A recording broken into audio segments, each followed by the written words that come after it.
Hello, and welcome to the Dissident Mama podcast. Today, my guest is Dr. Thomas DiLorenzo. He is a recently retired professor of economics at Loyola University Maryland. DiLorenzo, who received his Ph.D. in economics from Virginia Polytechnic Institute and State University, is a member of the senior faculty of the Mises Institute, a research fellow at the Independent Institute, and an associate at the Abbeville Institute. He is the author of numerous books, including The Real Lincoln, Lincoln Unmasked, The Problem with Lincoln, How Capitalism Saved America, and The Problem with Socialism. His articles have appeared in publications such as Public Choice, The Wall Street Journal, Barron's, and USA Today. Welcome, sir. Pleased to be with you. Thank you so much. So you've written a lot about Lincoln, which we're going to get to, but I want to find out a little bit more about you before we dive in. Is that okay? Okay. Are you from Maryland or Virginia or somewhere else? No, I was born and raised in Western Pennsylvania, and I did go to school in Virginia, Virginia Tech, but I was originally from Pennsylvania.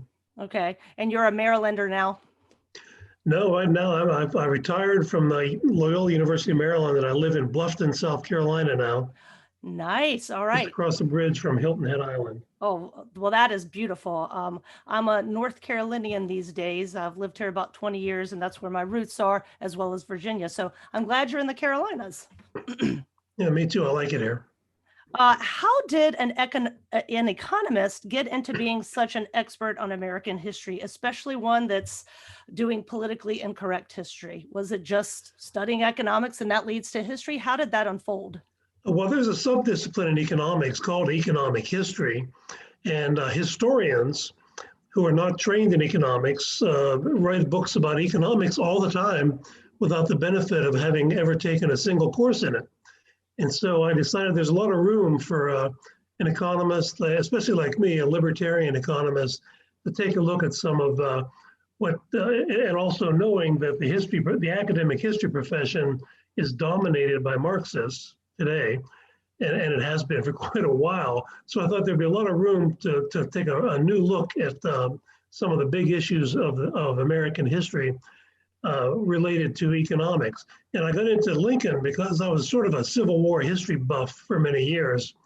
And when I read all these books about Lincoln with this hobby of mine, I learned something I was not taught in school, that for 25 years before he became president, he was exclusively devoted to the economic policy agenda of the Whig Party, and did not say a single word about slaves or slavery until the mid-1850s.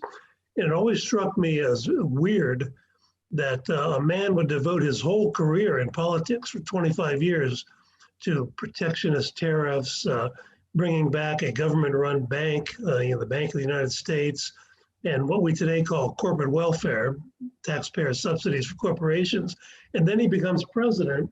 And we're supposed to believe that all of that had nothing to do with why he was nominated by his party, or why he became president, or what he intended to do as president. And that was just nonsensical to me. So I decided there's room for an economist like me to tell a different story about Abe Lincoln. What you were just talking about, his worldview or ideology for so long of his political career, is that what is called the American system? Yeah, Lincoln once said he gave a eulogy to Henry Clay, the famous Congressman Henry Clay, when he died in 1852, and he called him the beau ideal of a statesman.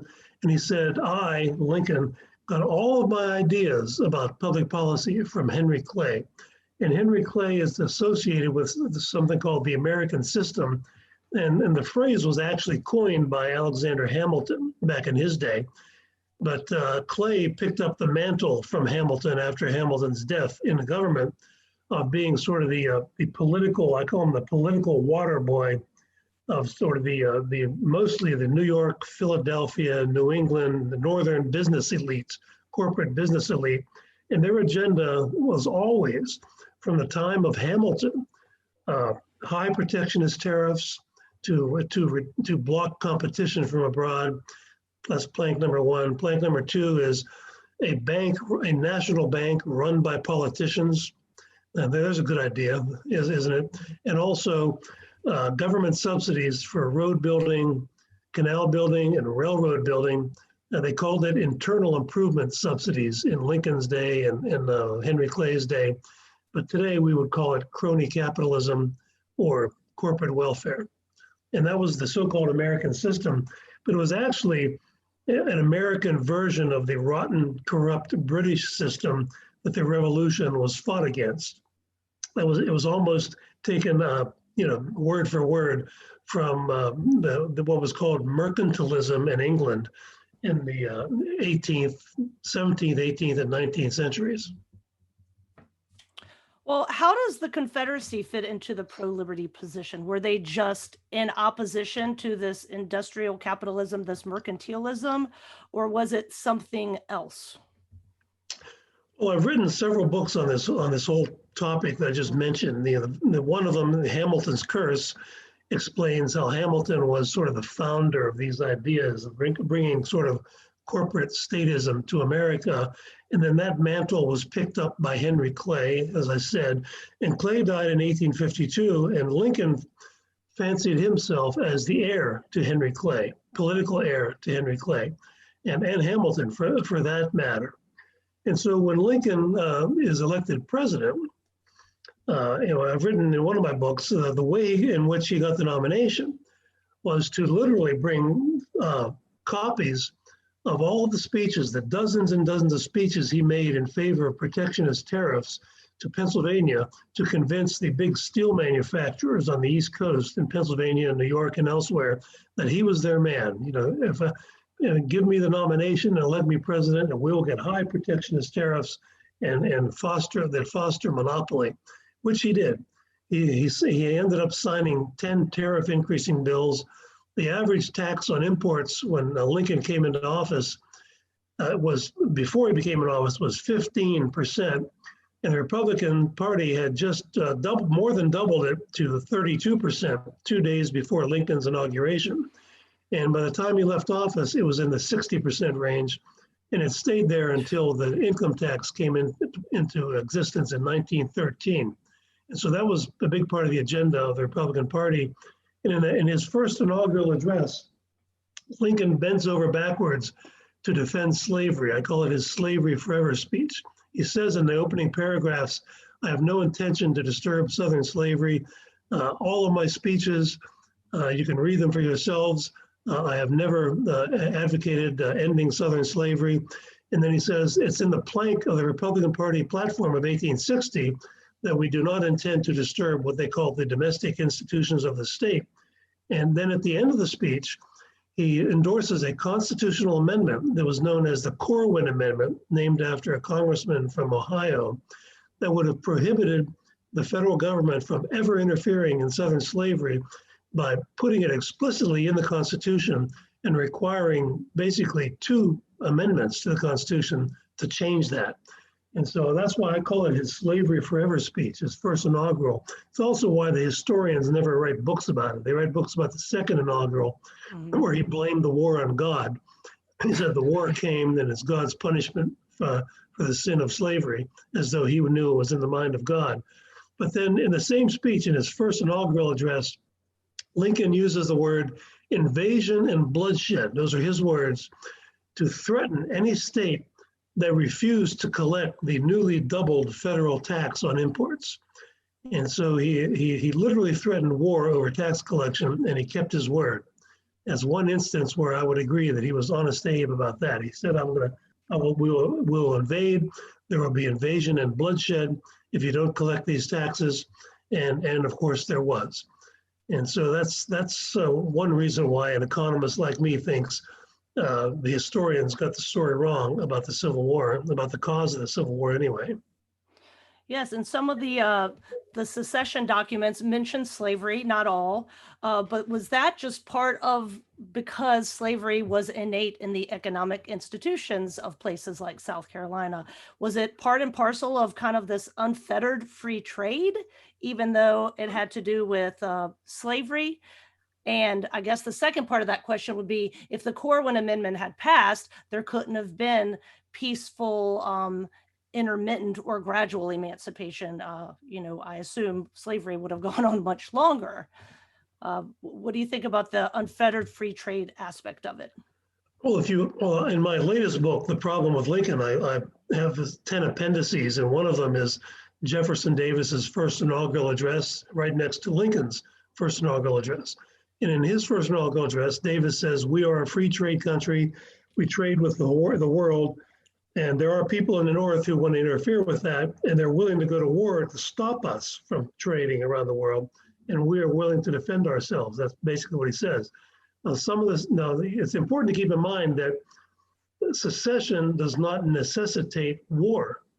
The Soviet Union imploded with numerous acts of more or less peaceful secession, but there was no war. Maine seceded from Massachusetts. There was no war.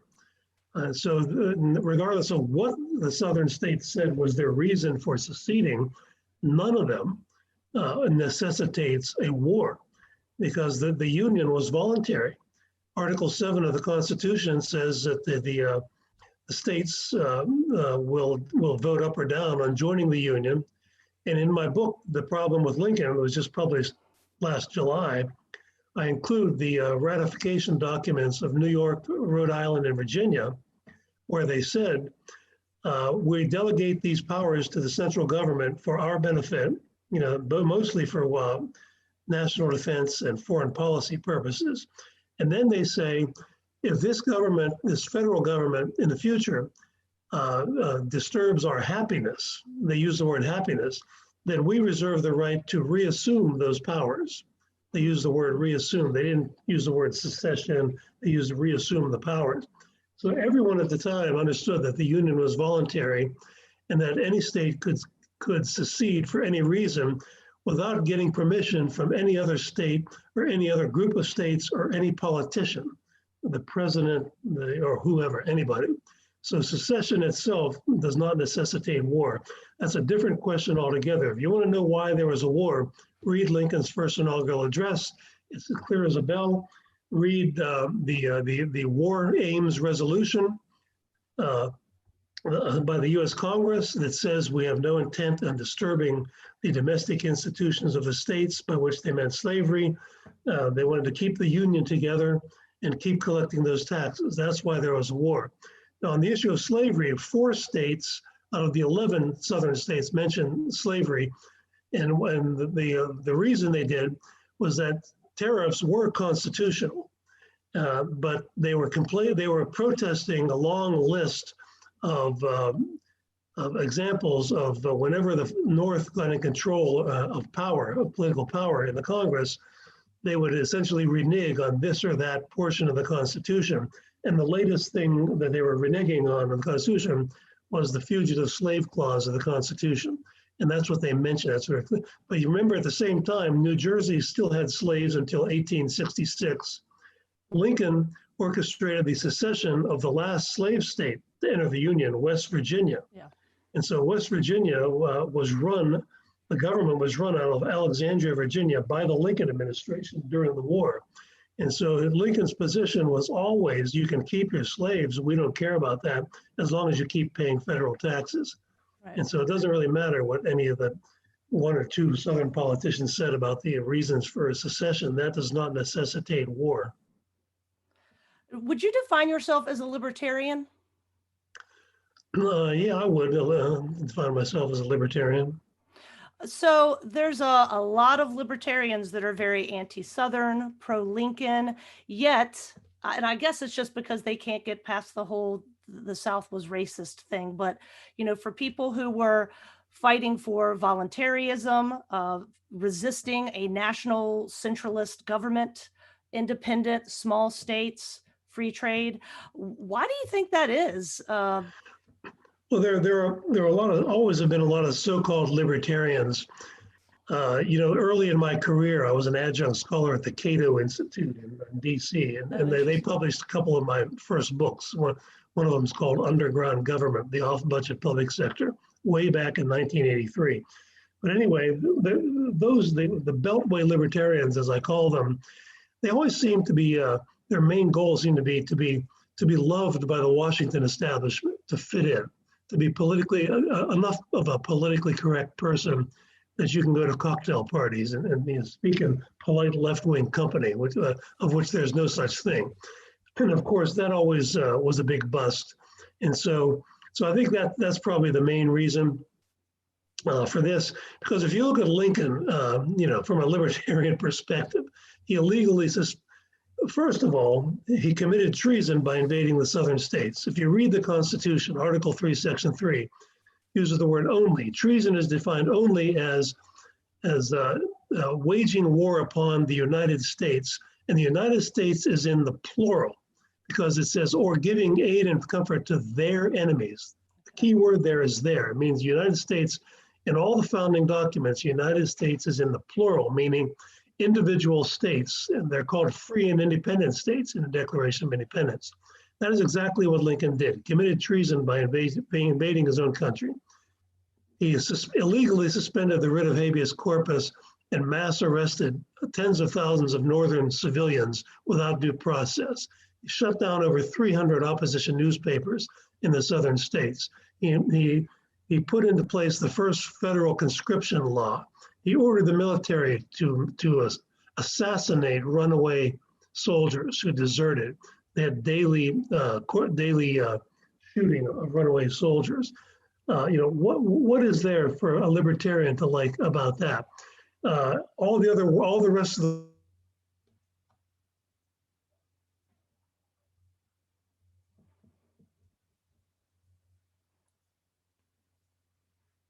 Dr. DiLorenzo, if you're still talking, you're frozen. Let's see. About Lincoln, he was a totalitarian tyrant. I'm sorry, my internet cut out for like 10 seconds, but it ended with Lincoln was a totalitarian tyrant. So yes, we'll keep it with that. Sorry. He was no libertarian. If people want to know what you said in that 10 seconds, they got to buy all your books, which I'm going to link to in the show notes. Lincoln would laugh his head off if he knew people today were calling him a libertarian. So, okay, the libertarians, they want to go to the cocktail parties, I guess, and be popular. Let's talk a little bit about the supposed conservatives that bemoan, federal government supremacy. You've got Glenn Beck and Ben Shapiro, yet they're constantly denigrating the South too. Even Thomas Sowell, I've recently been reading Black Rednecks and White Liberals, which Paul Gottfried recently told me. He says, this book treats Southern whites about as sympathetically as Hitler depicts the Jews and Slavs in Mein Kampf, and I could not agree more. So you've got, some of those people are smart. That would be Dr. Thomas Sowell, but, you've got a bunch of conservatives going around constantly denigrating the South. Dinesh D'Souza is building a career on the whole Lincoln myth. How can we discredit these critics who insist we're the radicals and, maybe refute this deification? It seems impossible on one hand because it is so huge and everywhere, but I do see cracks within certain circles I run in of people saying things now that they wouldn't have been saying 2 years ago. Well, my books on Lincoln sell more than Dinesh D'Souza's books, if he's written one, or the guy at National Review, what's his name, Lowry. My books sell a lot more than his. So I'm making some progress here. But these people are nationalists. So they want to be the Republican Party to be in control of the federal government, which they foolishly and stupidly believe will then end abortion, for example. And how long has that been going on? The Republicans, they were in power with Reagan, Bush, and it's a big fraud. But and I've been in debates with them. That's one reason. And in the South is the only section of the country that took seriously the Jeffersonian view of the Constitution, that the Union is voluntary, that most of the delegated powers come from the states themselves, and the states have a right to reassume those powers.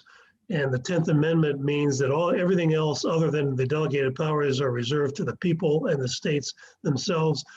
The Southerners are the only ones who really took that seriously and said, we don't want to be run by a big, consolidated, monopolistic government in Washington, D.C. But the conservatives do. Glenn Beck does. National Review does. They spend their whole lives advocating for the Republican Party. That's how you get to become a wealthy TV personality on Fox News or someplace like that. And as for Tom Sowell, I think he got to the point where he's writing more books than he reads. I don't know why he hates the South so much. He's probably never, I don't know what the reason is. He's a New Yorker by birth. I'm not sure he's ever spent a day in the South. I don't know. And so I'm not sure about that. And so, and he certainly doesn't know much about Lincoln.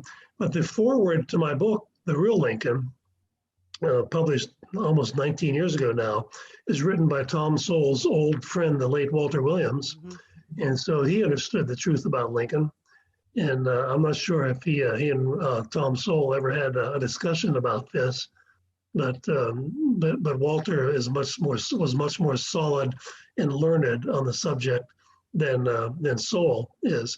And even Obama, I noticed Obama never had many good things to say about Lincoln. And somebody asked him in some event, he was asked something about Lincoln, and he said something to the effect that he's not really the man most people think he was. So I think he knows a little about Lincoln. And the reason is, this is my guess, is that there's a very critical book of Lincoln called Forced into Glory. The subtitle is Abraham Lincoln's White Dream by Lerone Bennett Jr. And Lerone Bennett Jr. was the managing editor of Ebony magazine for many, many years. He's from Chicago. Obama is from Chicago. And so I suspect that Obama knew Lerone Bennett and knew of him. He was a very prominent African-American writer during his time, not just his book, but other books and Ebony magazine. And so, and if you want to know the truth about Lincoln and race, read Forced into Glory by Lerone Bennett. And I suspect Obama did. And so, but I doubt that Tom Sowell has read that book. I had read once, I guess, when Walter Williams had passed, that he actually had a battle flag hanging in his office at George Mason University, and that he was asked once why, and he said because it starts conversation, and these are conversations we need to have. So I guess Thomas Sowell had never visited him in Fairfax. I think he did once. I taught at George Mason from 1981 to 1988. My office was about 10 steps from Walter Williams' office. And you probably heard that story from me. I probably did. Because I said it on maybe the Tom Woods podcast or one of the podcasts. And yeah, he did have a big picture of his daughter who he gloated over and a Confederate battle flag. And he would tell people he had it up there because, you walk by and there's a 6'5" black man with a Confederate flag in his office. What's that about? And he said it would give him an opportunity to educate people on the virtues of secession. That's what he said. Nice. Well, I'm glad I retold your story back to you. That was good radio right there. So the Lincoln worship has led, I guess, to the bludgeon of you recently, well, I guess back in February, you wrote an article talking about national unity and how that's kind of become a bludgeon, that you're called an insurrectionist if you don't go along with the program. And I think probably why Barack Obama didn't answer that question forthrightly is because he knows that's such an effective bludgeon. If you're a treasonous, traitor, racist, backwards insurrectionist, you can still be in jail from January 6th, throw away the keys. Tell us a little bit more about this tyranny of national unity. That was a very good article you wrote, and I want people to know what you mean by that. Well, that was the whole purpose of the Soviet Union, wasn't it? To coerce national unity. And it's a stupid idea in a free society. It implies everyone believes in the same thing, and that's impossible. We can never, 330 million people, we all believe the same thing. How's that supposed to happen? And so when you have politicians like senile Joe Biden being fed this language of national unity, what they mean is to try to use the coercive powers of the state to force or bludgeon or intimidate as many people as possible into going along with their political agenda, and branding you as an insurrectionist or a traitor if you don't agree with Nancy Pelosi and Chuck Schumer. That's what this is all about. And of course, this started with the Civil War. And it's a good bet that, 1/4 of all adult men in the South were killed in the Civil War. 1/4 of the adult male population between ages of 16 and 40 were killed. And I bet that they were not unified with the Lincoln administration. So to talk about national unity, put it in that perspective, what kind of meaning would national unity mean if you have to kill 350,000 people who dissent? And of course, the Soviets, when they had their time with national unity, they killed tens of millions of people who were even suspected of not being unified with them with communism. And so I'm not saying that the Lincoln people or Joe Biden or people who use this language are communists, but they're pretty close to it, aren't they? They have the same idea. They're going down the same road. They want to use force, compulsion, intimidation, and coercion to get everyone to go along with their schemes, their political schemes. Yes, and that was the gist of this article from Lou Rockwell. Yeah. And you cite a Karen Stokes book in that article. Yes. And that leads me to my next question. You've written that Sherman's motivation during the Georgia campaign was the extermination, not of soldiers alone, but of the people of the South, and that he wanted to repopulate the state with fine New England stock such as himself, the son of a New England lawyer of Puritan descent. Do you think the anti-Southern, hatred would be less if people maybe knew some of the horrors that were inflicted purposefully on civilians, women, children, white and black Southerners, old people, people missing limbs? If that aspect was emphasized, maybe not so much the economics, but tapping into the emotionalism, or have Southerners just been too denigrated as non-persons for anyone to care? Yeah, well, they haven't always been. When Eisenhower was president, there's something on YouTube. You can search on and find it. President Eisenhower is holding a press conference, and one of the journalists asked him who his favorite Americans in history are, and he said George Washington, Abraham Lincoln, and Robert E. Lee. Could you imagine an American president today saying that? Eisenhower lived on the Gettysburg battlefield after he retired from the presidency. And, he's a famous military general, and he understood these things. And so until about the 1960s, there was generations of attempts of reconciliation. I once lived in Chattanooga, Tennessee, and at the top of Lookout Mountain, which is a famous Civil War battle, there's a statue of a Confederate soldier and a Union soldier arm in arm. And so after the war, there were statues like that were funded by the local citizenry in the different states in an attempt at reconciliation. That all changed in the 1960s. The academic history profession, led by people like Eric Foner, who taught at Columbia for many years, the Marxist historian, saying they wanted to use a rewriting of history to influence politics during the Johnson administration, especially the civil rights laws and the welfare laws and so forth. That was their agenda. And so they've totally rewritten a lot of that history. So it wasn't always, this hatred of the South wasn't always like it is today, or even like it was 30 years ago. This is a relatively new thing, historically speaking, as far as that goes. But yes, the war has been whitewashed over and over again. What would you expect from government schools? Even in the town where I live now in South Carolina, I bought from the local history museum a book about the burning of the town. And it came in, there were no soldiers here, no Confederate soldiers. This is in South Carolina. The Federal Army came in and they burned down almost every house in the entire town.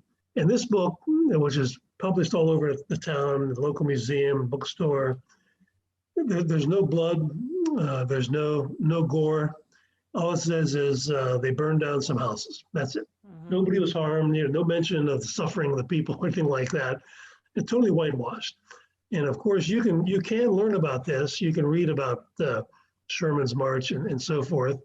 And I would recommend Shelby Foote's great trilogy called The Civil War, a great big three-volume set.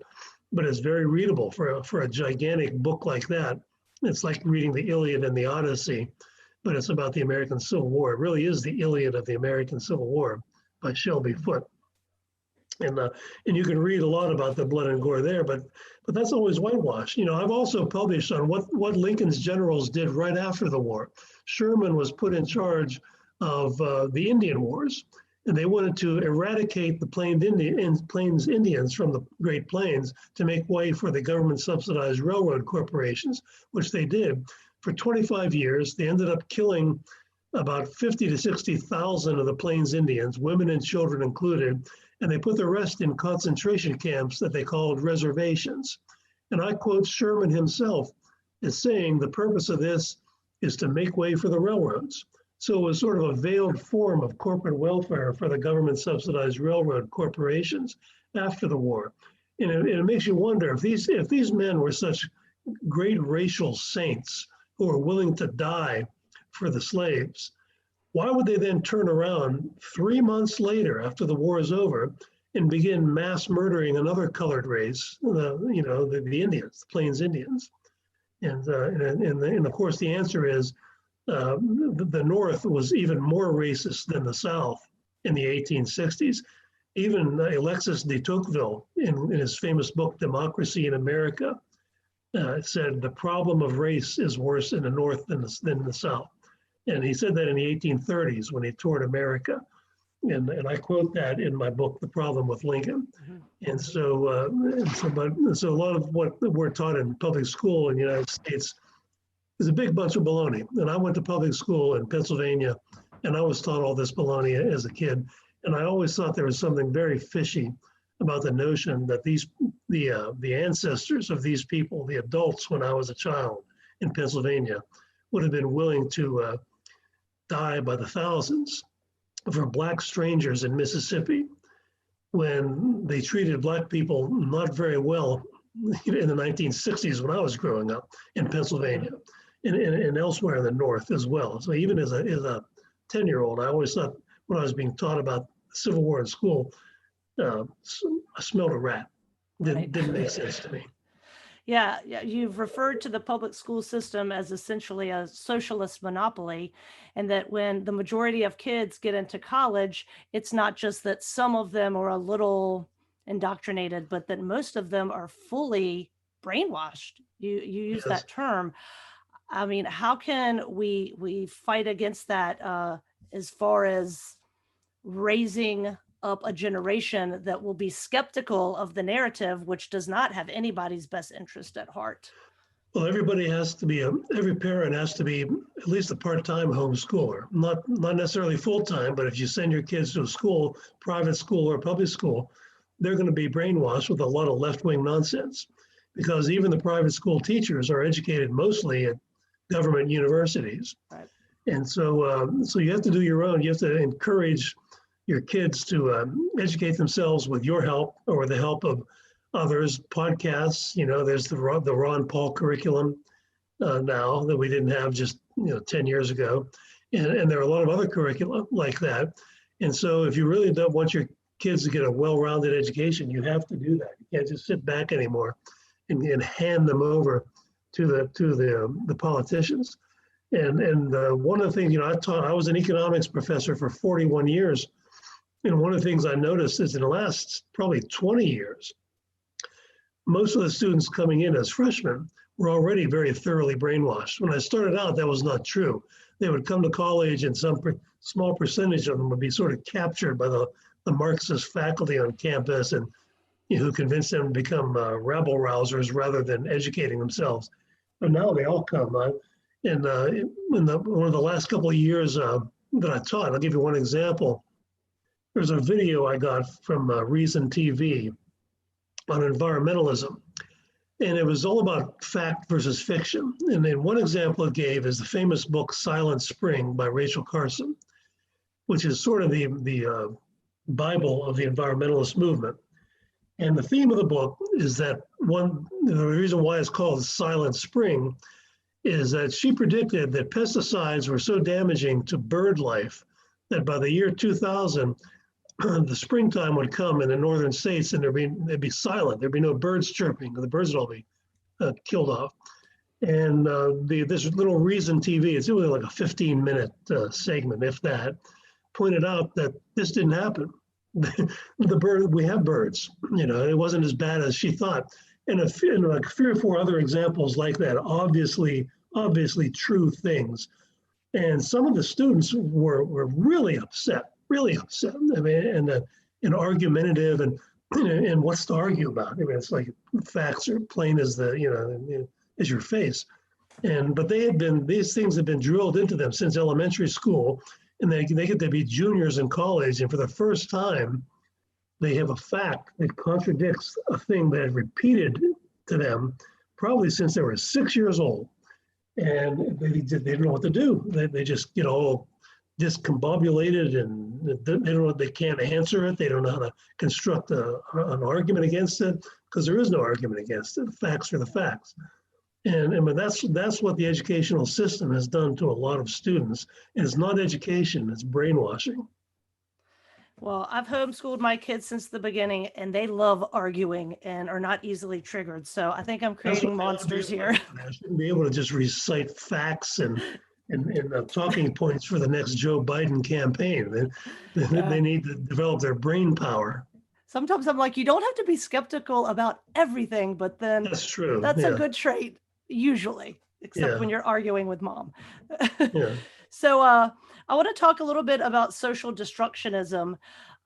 So you had talked about the Plains Indians and how they were, in the way of the railroads. So they had to be gotten away with, the South was standing in the way of this mercantilist, unionist dream. Is social destructionism? First, define it for us. And is it just, are Southerners maligned still to this day, even though there was this reconciliation period, because they're once again standing in the way and they're an easy bludgeon? Or is it something deeper, like pouring salt in the wound? Punishing you with poverty wasn't good enough. We're just gonna keep, twisting the knife. What do you think? That seems like two questions. You asked about destructionism first. Yeah, social destructionism. Yeah. Yeah, well, that's the famous book by Ludwig von Mises called Socialism, written in the 1920s. The last couple of chapters are on what he calls destructionism, and he says all socialists of all kinds have always started out as destructionists, in that they believe they had to destroy the existing institutions of society, the family, the church, capitalism, civil society, before they can instigate their central planning scheme, whatever it is, whether they're called Nazis or communists or Green New Dealers or whatever they call themselves. They have to destroy the existing institutions of society. And I believe that's why we see today the extreme, the tearing down of all the statues and not just the rewriting of history, but the ignoring of American history, and the demonization of everything historical about the history of America. They want to destroy the existing societies, wipe the slate clean, and then create their socialist utopia, which of course would inevitably become a nightmare, which is what happens with all forms of socialism, no matter what it's called. And so destructionism has to come first. They've always been about that. Mises wrote about that in the 1920s, and he's referring to the 19th century socialists as well as the early 20th century socialists of his time when he said that. And as far as the continued demonization of the South, I think the main reason has to be it cannot be acceptable to study the Jeffersonian view of government. That's why Jefferson himself is so demonized by the academics. And Hamilton, his nemesis, the big government centralizer, is lionized by the academics, because the South is more associated with Jefferson and Washington, for that matter. He was a Virginian. Also, Madison was a Virginian. Andrew Jackson, he was a Southerner, Tennessee. And so they have to be demonized. That's the main reason for it. They're not being demonized because these people are such racial saints and such protectors of African Americans or anything like that. I get a big laugh when I read some of these people who they're just power hungry egomaniacs, and they could care less about us, whether it's me or some black man who lives next door to me or whatever. They're all about power and pelf and money, as all politicians always have been throughout history. And beating up on Southerners and Southern history has been a tool of theirs since the 1960s. As I said earlier, it wasn't always like this. Right. Now, I'm gonna step aside for about 10 seconds. Okay. My cat looks like she wants to jump on a hot stove, so I gotta get her out of there. I'll be back in 10 seconds.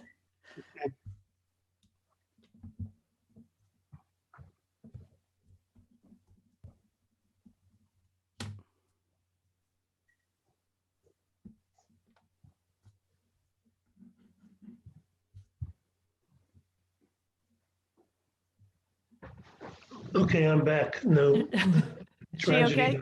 Okay? So again, having the stereotype, the scapegoat rather, to enable the social destructionism. It just makes it easier, I guess. Yes. So you had, I believe this was in the Real Lincoln, you had written that the Anglo-Saxon concept of due process is perhaps the greatest political triumph of the ages, and it's the best guardian of freedom, but it was abandoned when you were referencing, Lincoln and the War of Northern Aggression, and post-war too, post-bellum. So we have a lot of anarcho-tyranny going on today. We have a lot of due process for some people and different rules for others. We were talking about January 6th. I think that is an increasing worry for people who typically want to be rule followers, but we find that there are just absolutely too many rules stacked against non-leftists, I guess you would want to call us. Are the gulags coming? Is this something that worries you, being so outspoken, or is this going to kind of wither on the vine and just kind of never happen? Because it has happened before, which makes it all the more scarier. Yeah, well, Putin made a good point last week when they had their meeting, and when some journalist, I think it was a journalist, asked him a question about the killing of dissidents in Russia. And he pointed out that there was this unarmed woman in the crowd on January 6th who was shot to death point blank by a cop. We think it's a cop. No one knows who it was. She was unarmed. In fact, there were armed soldiers 1 foot behind her, about 10 of them, with automatic weapons. So she posed no threat to anybody. And it was an assassination right in public, on TV, on video, and everybody saw. And she was just there in Congress to voice her grievances against the government. And so that's where we are. That's where we are. The government can shoot us point blank in the neck and kill us. And they don't even bother to say who the cop was, who fired, or why he shot this unarmed woman like that. And so it doesn't get any more, Stalin never did anything more tyrannical than that, did he? I don't know about Putin. He probably has done much of the same too. But we're in the same boat now as people who do these things. And I've been at this for a long time, but I'm still breathing. So so far they're ignoring people like me, but they didn't ignore her. And then of course the whole story about all these other people that have been arrested and put in solitary confinement for months and months now, 6 months, without being charged. Some of them without even being charged yet. They're just waiting to be charged. Right. And they're political prisoners basically. And so the Democrat Party has become the party of totalitarian communism, and Americans need to realize that. It's no longer the party of Ted Kennedy and Tip O'Neill. It's the party of communism to do something like that, let alone to vote fraud themselves into office like they did in November. Right. And it would be a lot less scary if there were some Republicans really speaking up. I'm sure there are a few here and there, but it seems to fall on deaf ears. It's fearful. I'm fearful because I think they make examples of small potatoes people. They deplatform somebody and ruin their life, and then that's supposed to teach everybody else a lesson. So that's interesting times ahead, definitely. So speaking of interesting times, Juneteenth was this weekend. And Christy Noam, this great arbiter of federalism, tweeted that Lincoln started the Gettysburg Address 7 years ago. Our fathers brought forth on this continent a new nation conceived in liberty and dedicated to the proposition that all men are created equal. The new Juneteenth holiday celebrates and honors Lincoln's words. What do you think about Juneteenth, and what do you think about everything always, going back to Lincoln as the god? Well, H.L. Mencken interpreted the Gettysburg Address in reality as a bunch of bunk. First of all, they didn't create a nation. It was a compact of the states, and that's not a nation. The Constitutional Convention rejected a national government they rejected a national bank, for example, at the Constitutional Convention. They created a compact among the states. That's why when King George III signed the peace treaty ending the Revolutionary War, he signed it with each individual state by name. He did not sign it with something called the United States. Rhode Island and plantations, Massachusetts, Virginia, they're all named as separate states. And in the Declaration of Independence, it says that they are free and independent states, free to raise taxes and make war like all other states do. And that's in the Declaration, 1776. So that part of the Gettysburg Address is nonsense. It's false. It's a lie. And also, they didn't create the Constitutional Compact to pursue equality. That's what the people who are advocates of never-ending revolution and around the world, who we call the neocons, the neoconservatives, like to say. Because once you say we're committed to equality, then there's going to be no end to it. Mm-hmm. And we long ago gave up on saying this equality line applies only to America. We need to invade the Middle East to make sure they've got equality in the Middle East. We need to invade the Philippines to make sure the Philippines have equality. And that's been the American foreign policy for over 100 years, hasn't it? Mm-hmm. And so Lincoln's words, yes, they've been very effective, but in a very bad way. They've always been used for this as the rhetoric of never-ending revolution fomented by the U.S. government for the benefit primarily of the military-industrial complex. That's who benefits, and the deep state. That's who benefits from all this. You and I don't benefit from that. The state looks at us as taxpayers and potential cannon fodder for their wars, and we don't benefit from all these interventions. And so, as far as Juneteenth, I see nothing wrong with celebrating the end of slavery, but from what I've read about the last couple of days, it's just like the 4th of July. People look at it as another excuse to get a paid day off and a barbecue, things like that.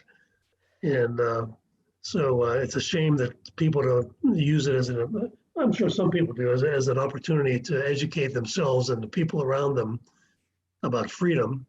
There's nothing wrong with that, but but most Americans just see it as another holiday, I would think. Yeah, and I've read that a lot of, Black radicals, I guess is what you would call them, were very upset because then white people are going to get the day off. So you just can't please everybody.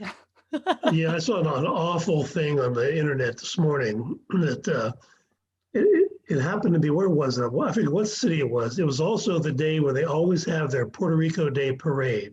Mm-hmm. And there was a couple, a man and a woman, Puerto Rican Americans, driving through town with a big Puerto Rican flag out in Chicago. It was in Chicago, yeah, okay. Outside their car. And these two black dudes walked up to them, shot them both dead. And because I guess they were besmirching Juneteenth with their Puerto Rican flag. Right. And so in Chicago has gone to hell. And if something like that can happen, those people aren't celebrating freedom. They're just being the criminals that they are. But just an awful thing to happen on the first day, the first time we've had a national holiday like that, for that, something like that to happen. And I read one alternative news story that said supposedly the Black people thought that it was a Confederate flag, which I guess would have made it okay to shoot the people with the flag. So who knows? Well, we already know that that's okay. That's right. That's Yeah. right. That would have been just fine and dandy. They would have gotten an award for that. So we're wrapping it up here. What can be done? Read your books, educate ourselves, homeschool our kids. What about something else? I mean, is secession likely? What about nullification? What are some actual things that we can do, considering that the Republicans don't care about us Yeah. in DC? Both political parties have to disappear if we're ever going to have freedom. I agree. Well, nullification is happening in some areas.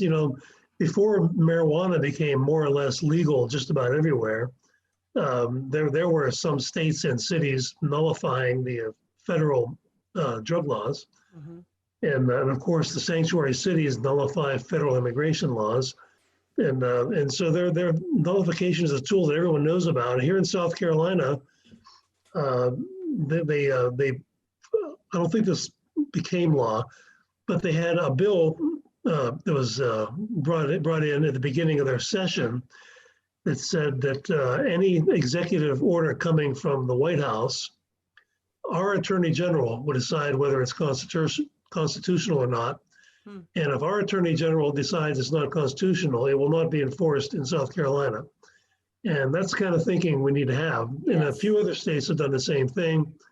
A number of states, led by Montana, have watered down the carry permit laws, and you don't even need a permit anymore to carry. And some of them have open carry now in some states. And so that's a way of basically nullifying federal gun laws before they take hold, and putting the federal government on notice. You're not going to come after our guns. That's one thing. And I think secession has to happen. We can't go on forever being ruled by the governor of California if he gets elected president someday, or people like that. If you're a conservative or a libertarian and make your life miserable, turn your town into San Francisco, and who wants to live like that? And so I think that'll probably happen maybe after I'm long dead, but I think that's what has to happen. Thomas Jefferson in his day thought the country was already too big for one big centralized government. And he said, by the way, right a couple of years before he died, someone asked him what he thought of the New England secession movement. New Englanders were the first to try to secede because they hated Jefferson so much. They actually held a secession convention in Hartford, Connecticut in 1814. But anyway, Jefferson said that these different confederacies will probably be formed, one in the East, one in the West, he said they will all be our children, and I would wish them all well. That was Jefferson's view of secession. Compare that to Abe Lincoln's view, which is basically, we just doubled the federal tax, pay up or die. That was Lincoln's view. Could not have been more different, more opposite than the Jeffersonian view of constitutional government in America. Right. And if you complain, you'll be called an insurrectionist and probably killed, or at least your town invaded and your house burned down. Your children, your grandchildren, your great-great-grandchildren will be treated like that. Yeah. Yes, the Jeffersonian vision is obviously the way to go. And I think most people, except I guess the people enriching themselves with money and power, everybody else, I mean, even the people who would say, they don't like me for being a Southerner or for homeschooling my kids or being a Christian, I think they're pretty unhappy too. So I pray for secession, peaceful secession, and that this nullification trend, which, I think it has happened and it is happening in some quarters, but once people realize they can just say no mas, that's a powerful thing. Yeah, the Soviet Union seceded peacefully. If they can do it, we can do it. Yes. Well, amen to that.